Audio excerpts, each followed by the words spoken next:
Oi, eu sou Elis e eu vou falar do futuro da língua portuguesa no Brasil. A língua, ela está em constante mudança e o futuro da língua portuguesa no Brasil, que a gente pode chamar entre muitas aspas de língua brasileira, que é esse braço do português de Portugal. Então, o futuro é uma língua muito objetiva e com muitos estrangeirismos. Os estrangeirismos eles já estão presentes hoje em dia, mas vai haver muito mais por causa da globalização e da internet e tal. Bom, mas a evolução da língua, ela vem desde sempre e tudo indica que ela vai continuar. E isso não indica que a gente vai parar de falar língua portuguesa. A língua portuguesa simplesmente evolui junto com a população, junto com a identidade brasileira do momento. Mas, hoje em dia, além dessas formas populares, a gente tem muitos empréstimos e estrangeirismos que são infiltrados no nosso vocabulário frequentemente, como a palavra balé, surfar, deletar, ping-pong.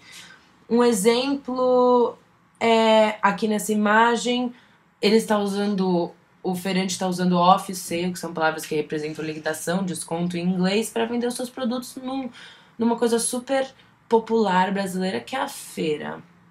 E que isso era impensável antigamente, agora até que já é pensável.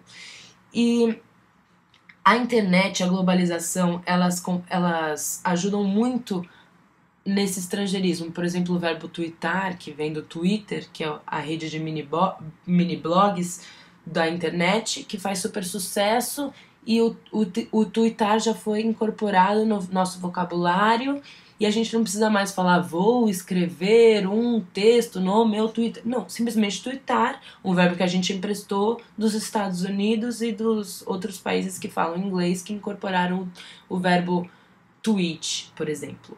Bom, e esse mundo da internet faz a gente pensar qual é o futuro do você.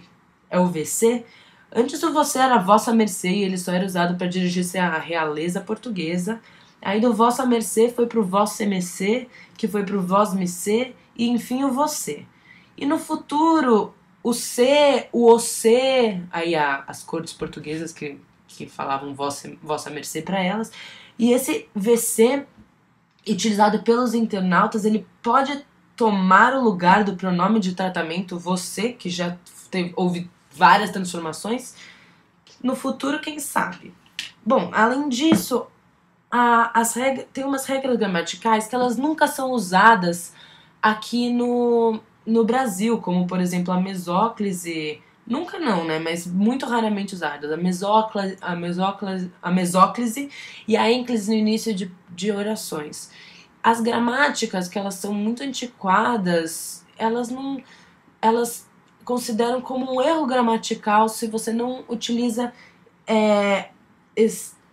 algumas coisas que raramente são utilizadas. Será que no futuro elas vão ser ajustadas para os padrões brasileiros, para os padrões da sociedade atual? Porque, afinal, o mundo está mudando e as gramáticas não. Então, eu acho que no futuro elas devem ceder um pouco e não considerar erro uma coisa que é tão comumente falada. Bom, no âmbito da literatura, a evolução da língua portuguesa, nesse aspecto que ela tende a ser mais objetiva e com mais estrangeirismo, não é algo necessariamente negativo. Assim, vai ser muito mais raro a gente ver poemas como os parnasianos, como os de Olavo Bilac, que é esse cara da foto. Vai ser muito mais difícil a gente encontrar poemas com léxico rebuscado e com métrica regular. Mas a Semana da Arte Moderna de 1922, ela mostrou pra gente que não é preciso ter esse vocabulário rebuscado e a métrica regular em poesia para fazer arte. O Oswald de Andrade, Manuel Bandeira, o Mário de Andrade, eles mostraram pra gente que a poesia feita de brasileiro para brasileiro é tão bonita quanto a feita para parnasianos. Assim, ainda mais ela expressa a identidade do brasileiro.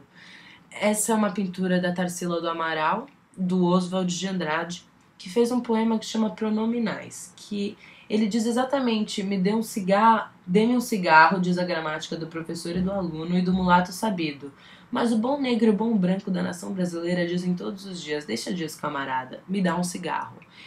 Isso é muito presente no dia a dia, que é esse fato de usar, de não ficar usando todo o tempo a norma culta no dia a dia. Isso vai ser um aspecto muito, muito, muito presente no futuro, que vai cada vez menos utilizar a norma culta e vai ser mais objetivo.